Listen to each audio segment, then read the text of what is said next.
Captain Do-hyun Kim stood before the massive viewing window of the research vessel Starlight Seeker. The blue-green planet Earth hung in the blackness of space, peaceful and unaware. Do-hyun had spent 15 years studying this world from a safe distance. The rules were simple. Watch but never touch. Never make contact. "Beautiful, isn't it?" said a soft voice behind him. Do-hyun turned to see Science Officer Sora Lee joining him at the window. Her dark eyes reflected the distant planet. "Too beautiful to risk," Do-hyun replied. The ancient texts were clear about humans. Every child in the Galactic Confederation knew the stories. Humans were not just another species. They were living weapons. Sleeping war gods who had chosen to forget their true nature. The oldest records called them the World Breakers, the Star Enders, the Untamable Ones. "Do you ever wonder if the old stories are just stories?" Sora asked, tapping her data pad. "Our scans show them fighting among themselves, but nothing that matches the legends." Do-hyun smiled. Sora was young, only 50 standard years old. At 120, Do-hyun had seen enough to trust the wisdom of their ancestors, the Bo. "Quarantine has stood for 10,000 years, he said. There must be a reason." The ship's alarm suddenly blared, bathing the observation deck in red light. "Captain to the bridge," called a voice over the speaker system. Do-hyun and Sora rushed through the corridors of the sleek research vessel. The bridge was a scene of controlled panic. Crew members moved quickly between stations, their normally blue skin now tinted purple with stress. "Report," Do-hyun ordered as he took his command chair. Navigation Officer Hanbin looked up from his console, fear evident in his eyes. "Sir, we've detected a fleet entering the system. They're not responding to identification requests." "Show me," Do-hyun said. The main screen changed to show a formation of ships approaching from the outer system. Do-hyun recognized the design immediately. Sharp angles, exposed weapon systems. The red and black markings of the Fringe Coalition. "How many?" he asked, his voice steady despite the dread building in his chest. 327 warships, Sora reported, her fingers flying over her control panel. "Including 5 planet crackers." The Fringe Coalition had broken away from the Confederation 200 years ago. They believed that peace had made the galaxy weak. Their leader, Commander Taejo Kang, had spent decades building a military force designed to challenge the ancient order. Their course? Do-hyun already knew the answer. "Straight for Earth," Hanbin confirmed. Do-hyun closed his eyes briefly. This was what the Confederation had feared for thousands of years. Someone had decided to kick in the temple door and wake the sleeping gods. "Open a channel to Coalition Command," Do-hyun ordered. After a moment, the screen changed to show a stern face. Commander Taejo Kang looked at Do-hyun with amused contempt. "Captain Kim," Taejo said, "I suggest you move your research vessel out of our way." "Commander Kang, you are violating Quarantine Protocol Alpha. Earth is off limits to all contact by order of the High Council," Do-hyun said formally. Taejo laughed. "The High Council's orders mean nothing to us. And these ancient superstitions about humans being dangerous? Pathetic. We've studied them too. They're primitive, divided. They haven't even achieved basic interstellar travel. The quarantine exists for a reason," Do-hyun insisted. "The ancient texts were written by cowards." Taejo cut him off.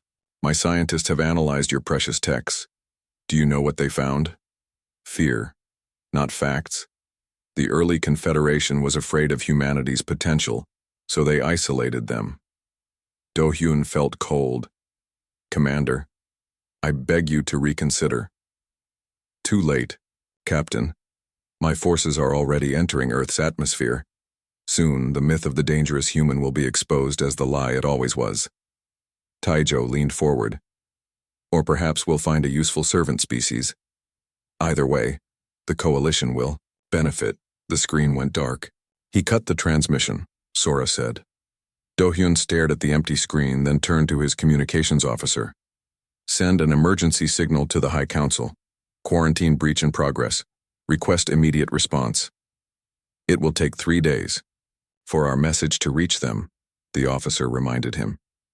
And 5 more for any help to arrive. Do-hyun nodded grimly. By then, it will be too late. On the main screen, they watched as the Coalition fleet descended toward Earth's atmosphere. Captain, Sora said quietly.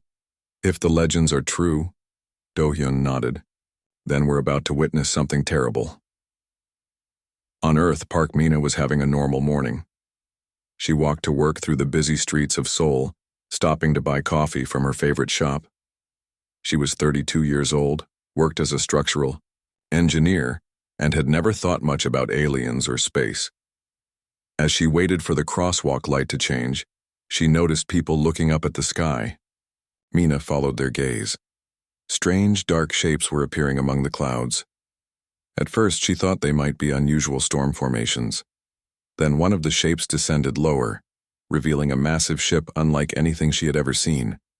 It was angular, threatening, with glowing red lines along its hull. "What is that?" Someone next to her whispered. More ships appeared. 10, 50, hundreds. They positioned themselves over the city. Strangely, Mina didn't feel afraid. Instead, she felt something awakening inside her. A knowledge, a memory that wasn't hers yet somehow was. All around her, she noticed other people experiencing the same thing. Their postures changed. Their eyes gained focus. Some looked confused by their own reactions. A beam of red light shot down from one of the ships, striking a government building 2 blocks away. The explosion shook the ground. People should have panicked. They should have run screaming. Instead, Mina watched as a strange calm settled over the crowd. An elderly woman nearby opened her purse and began reassembling her cell phone into something else. With practiced movements, her age-worn hands shouldn't have known. 3 teenage boys, who had been playing a mobile game, now stood in a defensive formation, their eyes scanning rooftops with military precision. A businessman set down his briefcase, removed his tie, and tested his range of motion as if preparing for combat. Inside Mina's mind, information was unfolding like a flower opening to the sun. Battle strategies, weapon designs, knowledge of enemy weaknesses, star maps. It felt like remembering rather than learning. They shouldn't have come here, she said, surprised by her own words. Another beam struck a different building. This time people moved, not in panic but with purpose. They began gathering materials, organizing themselves without speaking. As if following a plan, they all suddenly remembered. Mina found herself taking charge of a group, directing them to secure the area. She didn't question how she knew what to do. It felt right, like she was finally becoming who she was always meant to be. From orbit, Captain Do-hyun watched in growing horror as the Coalition forces engaged with Earth. He had expected the humans to be overwhelmed. Instead, his sensors showed something impossible. "The humans are adapting," Sora reported, her voice filled with awe. "Their response time is... it's not possible. They're remembering," Do-hyun said quietly. The texts were right. Humans aren't descendants of war gods. They are the war gods. They just forgot who they were. On his screen, he watched as the first Coalition ground forces landed in multiple Earth cities. The invaders clearly expected an easy victory against a primitive species. What they found instead were sleeping giants now wide awake, and they were angry. "The temple door has been kicked open," Do-hyun whispered. "May the stars help us all." Ex-Commander Taejo Kang stood on the bridge of his flagship, the Dark Horizon. He watched the holographic displays showing his invasion of Earth with pride. His 300 warships had taken position over major cities around the planet. The humans' primitive weapons could not even reach his vessels. "Begin the second phase," he ordered. "Land the ground forces." His second-in-command, Officer Jiwoo, nodded. "Yes, Commander. Troops are deploying now." Taejo smiled as he watched transport ships descend to Earth's surface. The Galactic Confederation had kept this planet off limits for thousands of years because of old stories about dangerous humans. But Taejo did not believe in bedtime stories. He believed in power. And soon, Earth would be another victory for the Fringe Coalition. "Commander," Jiwoo called, "General Han requests to speak with you. His forces have landed in the region called Seoul." "Put him through," Taijo said. The stern face of General Han appeared on the main screen. Unlike Taijo's confidence, the general looked confused. Commander, something strange is happening, General Han reported. The human, they're not running away. Taijo frowned. Explain. They should be panicking. That's what primitive species do when faced with superior technology. But these humans... General Han looked over his shoulder, as if checking that no one was listening. They're organizing, almost like they've been trained for this. They have militaries, Taijo said dismissively. We expected some resistance. This is different, General Han insisted. It's not just their soldiers. We're seeing ordinary civilians picking up weapons and fighting with skill they shouldn't have. Taijo leaned forward. Are you telling me you cannot handle untrained natives? I'm telling you something is wrong. We've lost contact with 3 forward units already. Request permission to use heavier weapons. Taijo considered this. He had hoped to take Earth with minimal damage. The planet had valuable resources. But he would not tolerate failure. Permission granted. Show them the price of resistance. In Seoul, Mina led a group of 20 people through the city streets. 2 hours ago they had been strangers. Office workers, students, and shopkeepers. Now, they moved like a trained military unit.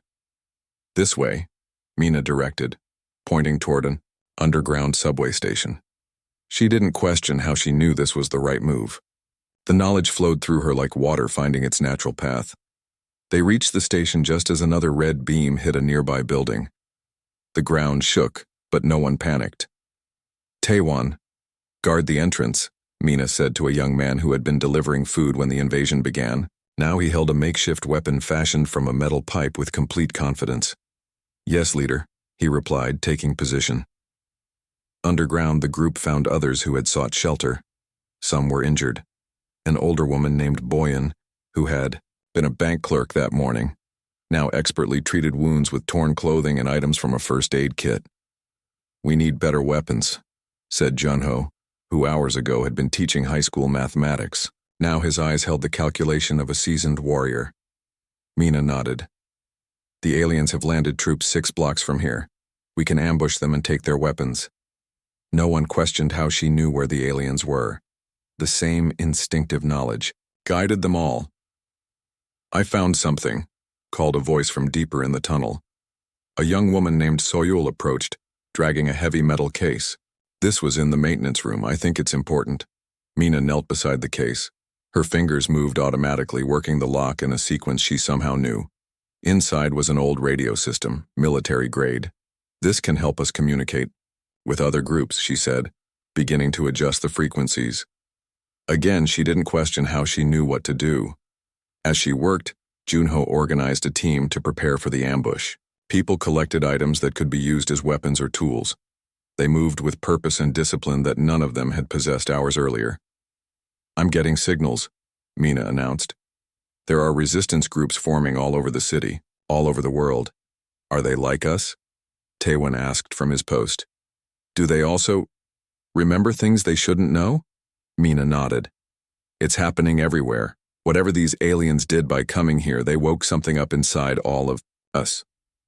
Captain Doyen watched the unfolding events from the safety of his research vessel.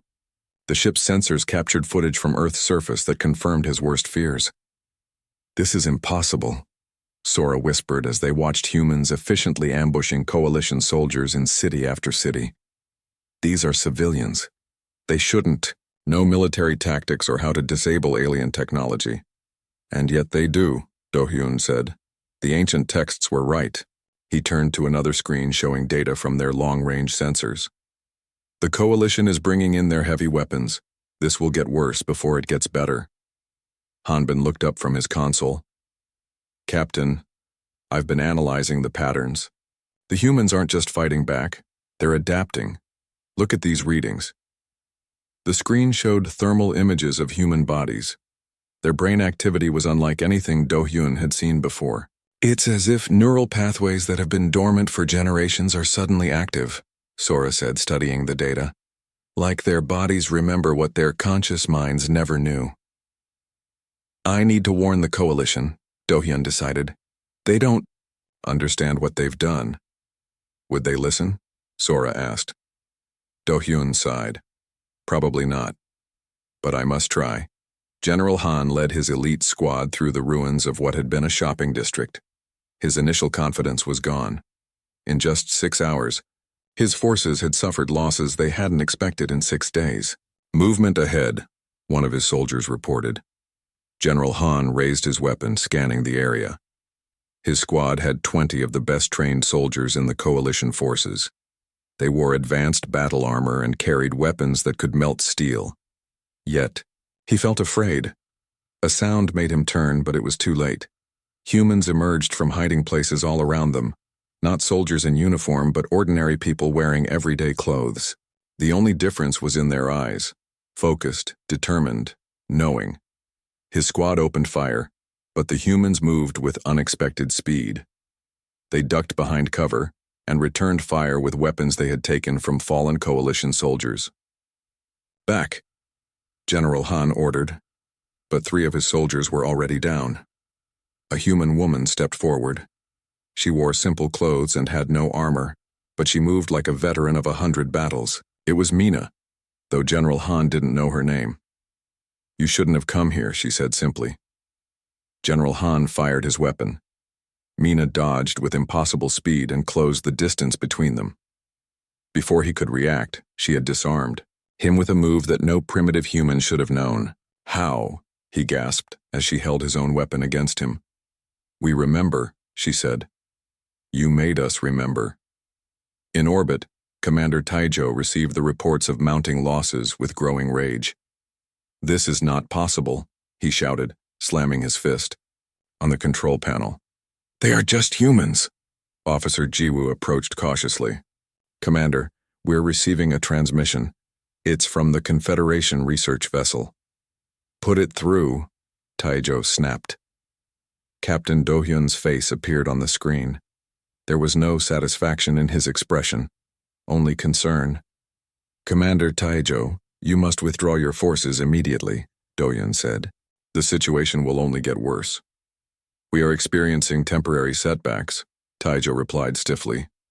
No, Do-hyun shook his head. You don't understand. The quarantine wasn't to protect the galaxy from humans. It was to protect humans from remembering what they once were. Speak clearly, Taizhou demanded. The ancient texts call them the Dominators, the World Breakers, Do-hyun explained. Before they chose to forget, humans were the most feared warriors in the galaxy, and you just reminded them of their true nature. As if to emphasize his point, alarms began to sound on Taizhou's bridge. Commander, Jiwoo called out in panic.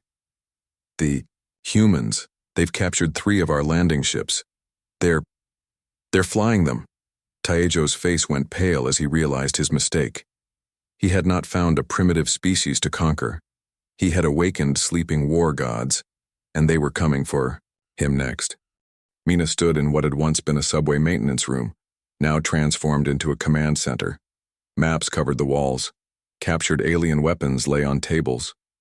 People moved with purpose, receiving orders and reporting findings.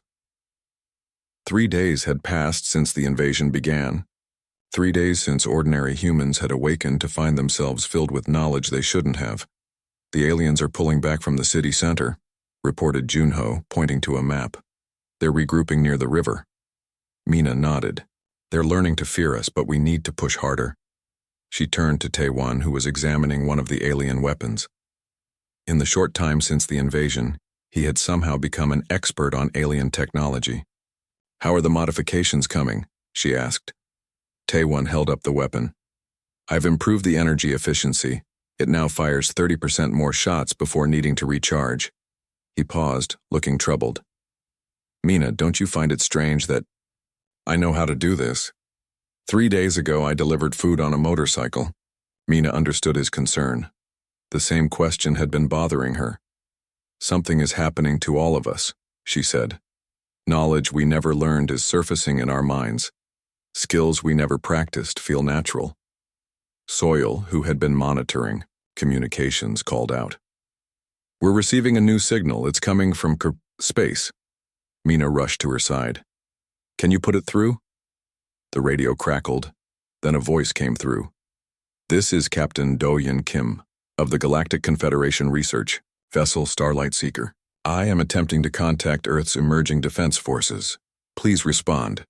Mina picked up the microphone. This is Park Mina, Soul Resistance. We hear you, Captain. There was a pause. You've managed to adapt our communication technology already. Remarkable. Do-Hyun's voice held a mix of awe and concern. I need to speak with your leaders about what's happening. I am a leader, Mina replied. At least I am now. Very well, Do-Hyun said. Ms. Park, I have critical information about why you and your people are experiencing these changes. The invaders are from the Fringe Coalition, a breakaway faction, but I represent the Galactic Confederation, which has maintained the quarantine around Earth for thousands of years. Quarantine? Mina repeated, looking at her team. You've been watching us? Yes, but with good reason, Do-Hyun explained. I believe it's time you learned the truth about humanity's past. Captain Do-Hyun sat in his private quarters aboard the Starlight Seeker. Breaking protocol by contacting the humans directly would likely end his career, but he saw no alternative. The situation was spiraling out of control. Sora entered the room carrying a datapad. Captain, I've accessed the classified historical archives as you requested. And? Do-Hyun asked. The truth is even more significant than we thought, she said, her voice hushed. The ancient texts weren't just warnings. They were a record of an agreement. Do-Hyun took the datapad and read the glowing text. His eyes widened. This changes everything, he whispered. Commander Taizhou paced the bridge of his flagship. Reports of defeat came from every landing site on Earth. His ground forces were being systematically destroyed or captured. The humans were not just fighting. Back, they were winning. We've lost contact with Base 7, Officer Jiwoo reported grimly. That's the third base in 6 hours. How is this possible? Taizhou demanded. They're using our own weapons against us now. Not just our weapons, Jiwoo said, showing him footage from Earth. They're operating our vehicles, our communication systems. Some reports indicate they're even beginning to modify our technology. Taizhou stared at the screen in disbelief. No species learns that quickly. Sir? Jiwoo said hesitantly. What if the old stories were true? What if humans really are the war gods of legend? Before Taizhou could respond, the ship's alarms blared. We have multiple spacecraft approaching, called the sensor operator. They're our own transports, sir. The humans have gotten them into orbit. Taizhou's face hardened. Prepare for battle. We will not be defeated by primitives. Mina listened carefully as Captain Do-Hyun's voice came through the radio, explaining humanity's hidden past. 10,000 years ago, humans were not confined to Earth, Do-Hyun said. Your species had spread across thousands of star systems. You weren't just warriors. You were the most feared military force the galaxy had ever known. That's not possible, Yunho protested. We have no record of this. Because those records were deliberately erased, Do-Hyun continued. After the Thousand System War, when billions died, humanity made a choice. Your ancestors were tired of endless war. They wanted peace. Mina felt a chill. Something about his words resonated with the strange memories surfacing in her mind. The agreement with the early Confederation was unprecedented, Do-Hyun explained. Humans would retreat to their home planet. Their advanced technology would be removed, and most importantly, their genetic memory would be suppressed, allowing them to start fresh. Genetic memory? Soil asked. The ability to pass knowledge through generations without conscious learning, Do-Hyun said. Most species have traces of it, but humans perfected it as a way to train warriors.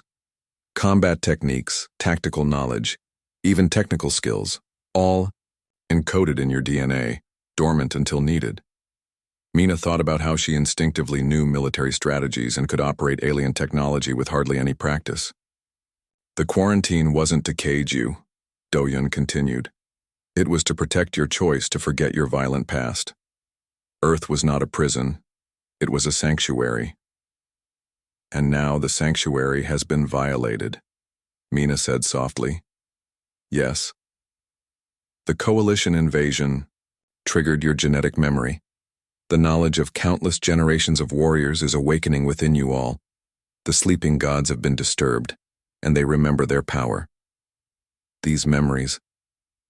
Mina closed her eyes. They feel like they're mine, but from another life. In a way they are, Do-hyun said. They belong to your ancestors, passed down through the generations, waiting for a moment of great need. What do we do with this knowledge? Mina asked. That, Do-hyun replied, is for humanity to decide. The question is, now that you remember what you once were, what will you choose to become? Hanbin worked feverishly in the engine room of the Starlight Seeker. After Captain Do-hyun had explained the situation, Hanbin had made a decision of his own. Are you sure about this? Sora asked, watching him modify the ship's systems. The humans need our help, Hanbin replied, and I need answers. The door opened and Captain Do-hyun entered. He looked at Hanbin's work and sighed. You're planning? To go to the surface, he said. It wasn't a question, Hanbin nodded. With your permission, Captain. I've studied Earth longer than anyone else on this ship. I might be able to help them understand what's happening. It's against every regulation, Do-hyun said. The regulations were broken when the coalition attacked, Sora pointed out. After a long moment, Do-hyun nodded. Take a shuttle, but be careful. Humans are unpredictable even in normal times. Now with their war memories awakening, they're even more dangerous. I'll be careful, Hanbin promised. As night fell over Seoul, Mina stood on a rooftop watching the stars. Among them were the lights of coalition ships, still hanging in orbit. But now, there were other lights too, captured vessels being flown by humans who somehow remembered how to pilot alien spacecraft. Mina, Taewon called from the stairwell. We have a visitor. She turned to see Taewon leading a figure that was clearly not human. He was taller, with blue-tinted skin and large eyes. He wore a uniform she didn't recognize. My name is Hanbin, the alien said in perfect Korean. I'm from the Confederation research vessel. Captain Do-hyun sent me to help you understand what's happening. Mina studied him carefully. You've been watching Earth for a long time, haven't you? Hanbin nodded. It has been my life's work to study your people. Then you know what we're capable of, Mina said. I thought I did, Hanbin replied honestly. But the past 3 days have surprised even me. The speed of your adaptation is unprecedented. These memories, Mina said, tapping her head. They keep coming. Not just how to fight, but star maps, other worlds, wars fought long ago. She looked at Hanbin directly. Did we really choose to forget all this? Hanbin nodded slowly. According to our most classified records, yes. After centuries of war, humanity wanted peace. You chose to begin again, to see if a different path was possible. And now? Now you stand at a crossroads, Hanbin said. The sleeping gods are awake. The question is, will they seek revenge, or will they remember why they chose to sleep in the first place? Mina looked back at the stars, feeling the weight of the past and the uncertainty of the future. We need to end this invasion first, she said. Then we can decide who we want to be. 1 week after the invasion began, the streets of Seoul were littered with abandoned alien vehicles and weapons. Humans had not only pushed the coalition forces back, but had begun to take the fight to the sky. In an underground facility that had once been a subway station, Mina watched as dozens of people worked on captured alien technology. Leading them was Hanbin, the Confederation researcher who had come to Earth to help. Your progress is remarkable, Hanbin said, observing a team taking apart an alien engine. It took my people 50 years to develop this technology. You've mastered it in days. We're not learning it, Mina replied. We're remembering it. She walked with Hanbin to a large map table where Junho was coordinating their forces. The coalition still has over 200 ships in orbit, Junho reported. But we've captured 27 of their vessels and modified them for our pilots. Are they ready? Mina asked. Junho nodded. Ready and eager. Then it's time, Mina said. She turned to Hanbin. Your Captain Do-hyun has been helpful with information. Will he assist us further? Hanbin looked uncomfortable. He's already violated Confederation protocols by contacting you directly. If he actively helps your counterattack, he would be considered a traitor. I understand, Mina said. We'll do this ourselves. She pressed a button on the communication panel. All team leaders report to command. Operation Sky Return begins in 2 hours. Commander Taijo stared out the viewport of the dark horizon at Earth below. A week ago, he had arrived as a conqueror. Now he fought for survival. Status report, he ordered. Officer Jiwoo approached with a data pad. Her usual confidence was gone, replaced by fear. We've lost contact with all ground forces, she reported. The humans have captured or destroyed every base we established. They're using our own ships against us, sir. 27 vessels are now under their control. How is this possible? Taejo asked, though he already knew the answer. The ancient warnings had been true. Humans were not just another species. They were the legendary warriors who had once dominated the galaxy. Sir, Jiwoo said hesitantly, many captains are requesting permission to retreat. Taijo's pride flared. Retreat? The Fringe Coalition does not retreat. Commander, Jiwoo pressed, we're facing an enemy that grows stronger by the hour. The humans are adapting our technology, improving it. Our scans show they've already enhanced the weapon systems on their captured vessels.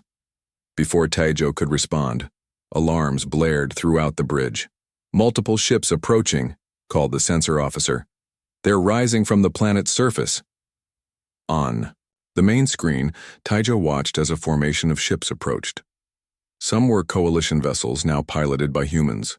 Others were crude but effective craft made from a mix of Earth technology and salvaged alien parts. How many? He demanded. 53. No, 67, the sensor officer reported, his voice rising in panic. They keep launching more. Taijo slammed his fist on the command console. Battle stations, all ships form defensive positions. In the cockpit of a captured coalition fighter, Taewon felt completely at home despite never having flown any aircraft before the invasion. The controls responded to his touch as if he had trained with them for years. All wings report in, he called through the communication system. One by one, the pilots of the human fleet confirmed their readiness. None of them had been pilots before the invasion. Now they flew with skill that matched or exceeded their alien enemies. Remember the plan, Mina's voice came through. She coordinated from a larger command ship. Our goal is to push them out of Earth orbit. We don't seek total destruction. Taewon aligned his fighter with the others as they rose through the atmosphere. Above them, the coalition fleet was scrambling to form a defensive line. They're preparing to fire, warned Soil, who flew beside him. Evasive pattern Theta. The human ships broke formation with perfect timing as energy beams tore through the space they had just occupied. The maneuver was complex, one that seasoned pilots would struggle to execute. Yet the humans performed it flawlessly, guided by memories they hadn't known they possessed. Return fire, Mina ordered. Target their weapon systems only. The human fleet fired as one. Their weapons had been modified, improved beyond the original coalition design. The beams struck with precision, disabling rather than destroying their targets. Second wave, move in, Mina directed. Another group of human ships rose from Earth, joining the battle. They carried special devices that Taewon and others had designed, technology that seemed to come from their awakened memories but adapted for their current need. Deploying disruptors, reported Junho from one of the new ships. The devices activated, sending pulses of energy that interfered with the coalition ship's systems. Several enemy vessels drifted, their power temporarily disabled. It's working, Soil called excitedly. Taewon pushed his fighter forward, leading a squadron through the gap in the coalition's defenses. They surrounded a coalition cruiser, targeting its engines until the ship was dead in space. One down, he reported. Moving to the next target. On the Starlight Seeker, Captain Do-hyun watched the battle unfold with a mixture of awe and concern. Their coordination is perfect, Sora noted, studying the tactical display. The humans are fighting like a force that has trained together for years. It's their genetic memory, Do-hyun explained. They're not just remembering individual skills. They're remembering how to function as a unified military force. The display showed human ships moving in complex patterns that confused and overwhelmed the coalition fleet. Despite being outnumbered, the humans were winning. Should we intervene? Sora asked. Do-hyun shook his head. This is between the humans and the coalition now, but prepare a message for Confederation High Command. They need to know what's happening here. What will the Confederation do when they learn humans have regained their war knowledge? Sora asked quietly. Do-hyun had no answer. For 10,000 years, the galactic balance had depended on humans remaining isolated and unaware of their true nature. That time was now over. Commander, Taejo watched in disbelief as his fleet fell apart under the human counterattack. Ship after ship reported system failures or damage too severe to continue fighting. We've lost 30% of our fleet, Jiwoo reported. Another 20% is disabled. Where is their weakness? Taejo demanded. Every species has a weakness. Sir, Jiwoo said firmly, we need to withdraw. We can regroup at our base in the Cygnus system and return with reinforcements. Taejo wanted to refuse, but even he could see the battle was lost. The humans fought with impossible skill and coordination. Their ships moved in patterns that anticipated every coalition tactic. Send the retreat signal, he ordered bitterly, all functional ships to jump to emergency coordinates. As the order went out, Taejo gazed at the blue planet below. The Confederation had feared this world for thousands of years, and now he understood why. Sir, called the communications officer, we're receiving a transmission from the humans. Put it through, Taejo said. Mina's face appeared on the screen. She looked calm and determined, with none of the savagery Taejo expected from a primitive warrior. Commander Taejo, she said, your invasion has failed. Take your ships and leave. Earth space immediately. You've won a single battle, Taejo replied. The coalition will return with a larger force, and we'll be waiting, Mina said. We remember who we are now. We remember what we can do. Taejo leaned forward. If you truly remember your history, you know your kind once brought devastation to the galaxy. Is that what you want again? To be feared as monsters? Mina's expression didn't change. We remember our mistakes as well as our victories, Commander. Now go before we change our minds about letting you leave. The screen went dark. Taejo looked around his damaged bridge, at the faces of his crew, and made the most difficult decision of his career. Begin the retreat, he ordered. All ships jump as soon as they're able. From the command ship, Mina watched as the coalition fleet began to disappear, jumping to some distant point in space. Around her, humans cheered their victory, but Mina did not cheer. The memories flowing through her mind showed not just how to win battles, but the consequences of war spread across the stars. She remembered, or her ancestors remembered, whole worlds burning, civilizations crumbling, billions dying. They're retreating, Junho reported. Earth is safe. For now, Mina said quietly. But this isn't over. She turned to face her team. They looked to her with eyes that held both triumph and question. We've pushed them back, she said. But now we need to decide what comes next. What kind of people do we want to be now that we remember what we once were? The question hung in the air as Earth's defenders looked out at the stars that suddenly seemed much closer than before. 2 weeks after driving the coalition fleet from Earth, Mina stood in a large conference room at what had once been a university. Representatives from resistance groups around the world had gathered to discuss humanity's future. The awakened, memories continued to flood their minds, bringing knowledge of distant stars, ancient battles, and technologies long forgotten. We can now build ships capable of reaching other star systems, Junho reported to the assembly.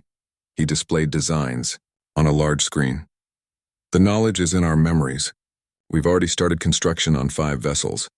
And weapons? Asked a leader from another region. Can we defend ourselves if the coalition returns?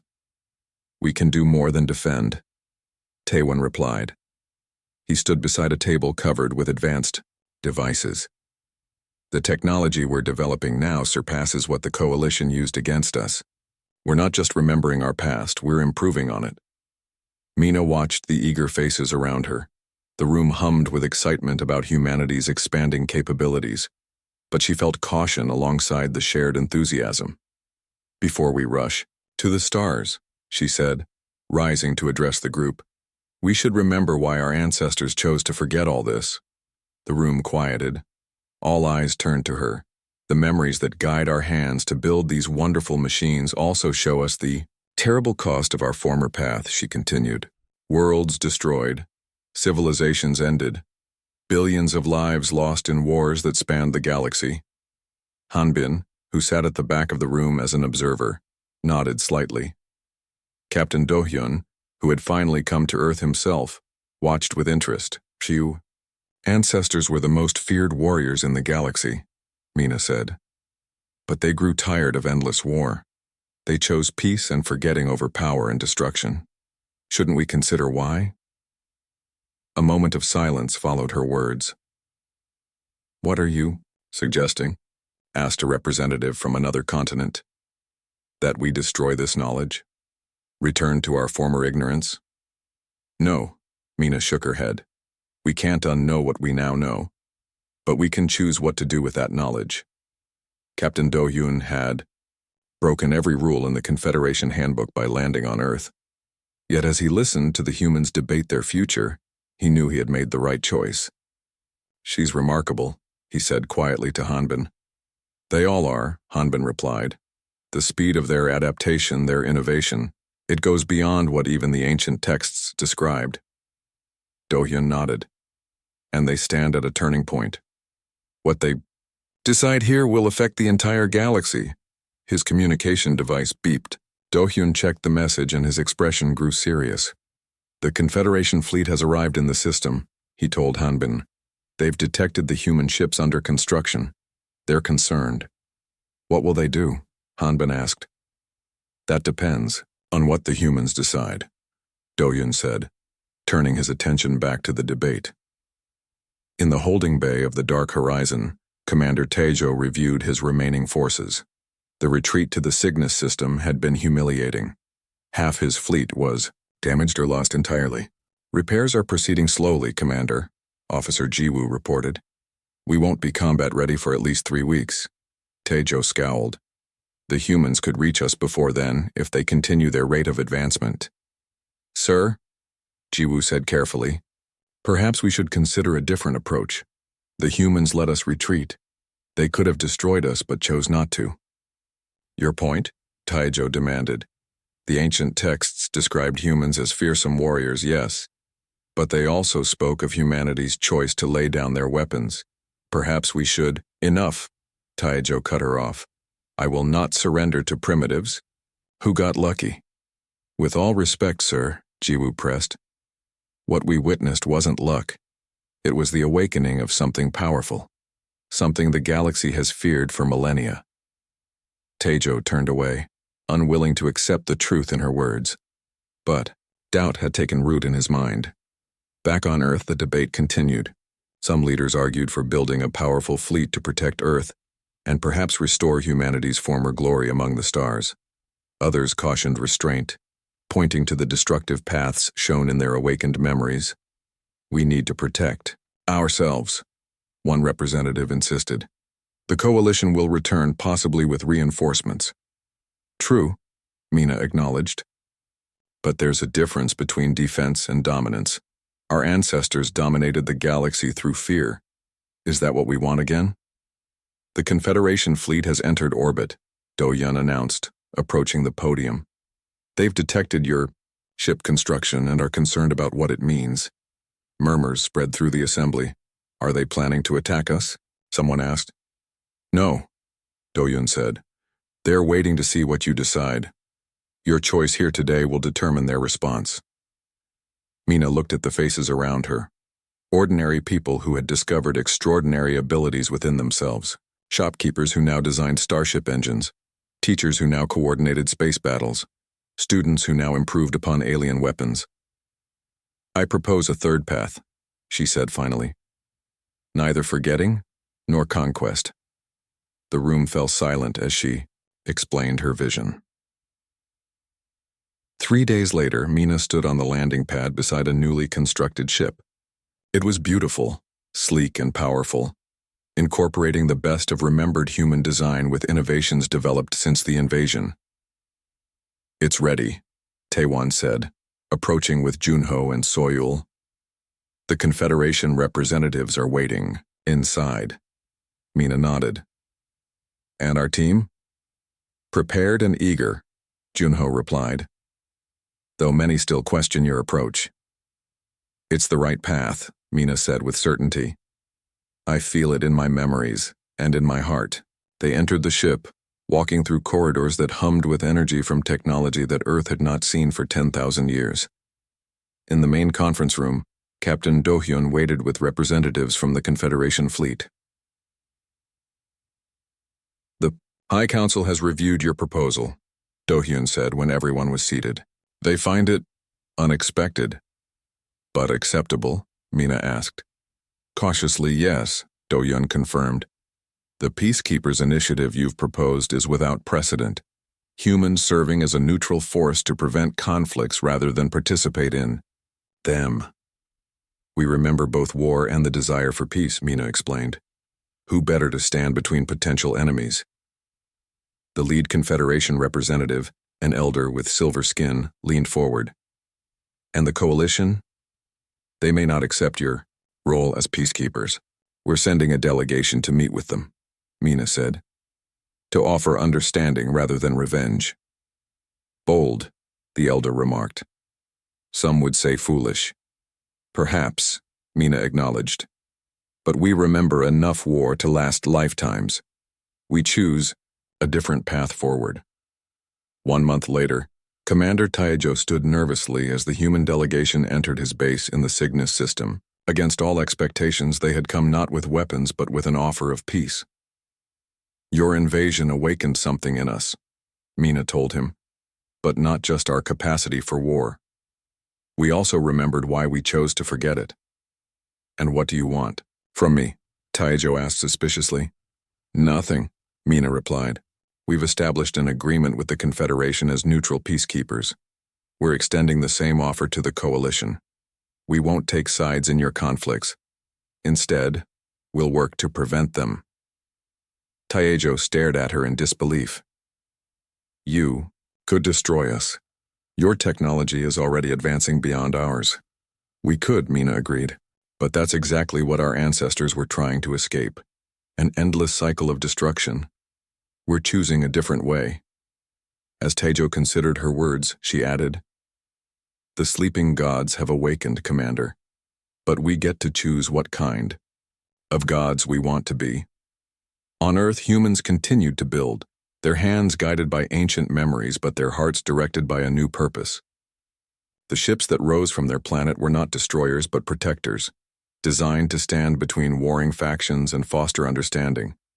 Hanbin, who had chosen to stay on Earth as a liaison, watched a new vessel launch from Seoul's spaceport. "Do you think it will work?" he asked Soyul, who stood beside him. "This peacekeeping role?" "I don't know," she admitted. "But it feels right. The memories show us how to fight, but they also show us why we shouldn't." In orbit, the ship joined others bearing the new symbol of Earth, not a weapon but an open hand. The sleeping war gods had awakened, but they had chosen to be something more than weapons. They had chosen to be guardians of peace, and the galaxy would never be the same.